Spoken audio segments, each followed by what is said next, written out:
দাবি আমাদের দাবি মানতে হবে মানতে হবে। কেন কর্মবিরতি? তাহলে আমরা এখানে আমরা এই আউটসোর্সিংয়ে আমরা কাজ করতেছি দীর্ঘদিন যাবৎ 20-25 বছর, কেউ তার চেয়েও বেশি। আমাদের অনেক বয়স্ক লোকজন আছে। আমরা বাংলাদেশ গ্যাস ফুয়েল কোম্পানি লিমিটেডের আওতাধীন পেট্রো বাংলার একটি কোম্পানি, আমরা এখানে দীর্ঘদিন যাবৎ কাজ করতেছি। আমরা আসলে সব কিছু থেকে বঞ্চিত, অধিকার বঞ্চিত। আমাদের বেতন ভাতা, আমাদের সব কিছু, মানে আমাদের দৈনিক 500 টাকা হাজিরা, বর্তমান সিচুয়েশনে 500 টাকা হাজিরা দিয়ে আমাদের যে ফ্যামিলি, এটা নিয়ে চলা হিমশিম। তো আমরা বিগত ফেসিবাদ সরকারের পতনের পর আমাদের বাংলাদেশ আউটসোর্সিং ঐক্য পরিষদের পক্ষ থেকে আমরা ঢাকাতে একটি আন্দোলন করি 17ই আগস্ট। তারপরে ওইখান থেকে আমাদের আন্দোলনকে মাননীয় উপদেষ্টা মণ্ডলী আশ্বস্ত করেন যে আমাদের বিষয়টি তাদের আমলে নেবেন, আমাদের ফেসিলিটি বাড়বে, বেতন ভাতা বাড়বে।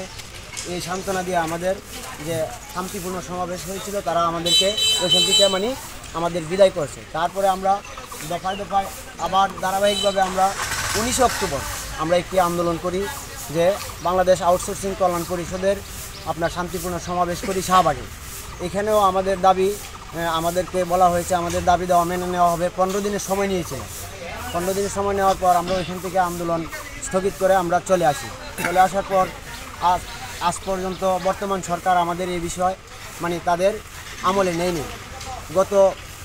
গতকালকে আবার আউটসোর্সিং কল্যাণ ঐক্য পরিষদের পক্ষ থেকে আমাদের কিছু শ্রমিক ভাইয়েরা বোনেরা আন্দোলন করতে গিয়েছিল ঢাকা প্রেস ক্লাবের সামনে, শান্তিপূর্ণ সমাবেশ ছিল। কিন্তু বর্তমান সরকার আমাদের এই ভাইদেরকে পুলিশ বাহিনী দিয়ে, পুলিশ মনে করে জল কামান, তারপরে আপনার সাউন্ড গ্রেনেড, রাবার বুলেট দিয়ে আমাদের ভাইদের আহত করে। আমাদের সাথে আউটসোর্সিং ভাইয়েরা আজ হাসপাতালে শয্যাশায়িত। তারা বাঁচে কিনা মরে তাদের জীবন শঙ্কায় আছে। আমরা তাদের উপরে এই হামলার প্রতিবাদে আমরা সারা বাংলাদেশ পেট্রো বাংলার অধীনে যে 13টি কোম্পানি আছে, আমরা একসাথে কর্মবিরতি ঘোষণা করছি।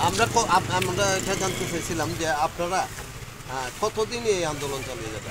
এটা অনির্দিষ্টকালের জন্য। আমাদের কেন্দ্রীয় নির্দেশনা আসবে পরবর্তীতে যে আমাদের আগামীকালকের কর্মসূচি কী হবে, তখন আমরা আপনাদেরকে পরবর্তীতে জানাতে পারবো। কতদিন যাবত এই আন্দোলনটা করতেছেন আপনারা? মাননীয় চেয়ারম্যান সাহেব যদি আমলে নেয়, উনি ইচ্ছা করলে আমাদের পেট্রো বাংলার আন্ডারে যে 13টা কোম্পানি আছে, পেট্রো বাংলা সহ 14টি, মাত্র 4500 লোক আমরা আউটসোর্সিং আছে। ওনারা ইচ্ছে করলে আমাদের চাকরি স্থায়ী করতে পারেন, বেতন ভাতা বৃদ্ধি করতে পারেন। বেতন ভাতা আমার সাথের ভাইয়েরা মাসে 10,000, 10,500, 11,000 টাকা, এর উপরে আমাদের বেতন আসে না। এখানে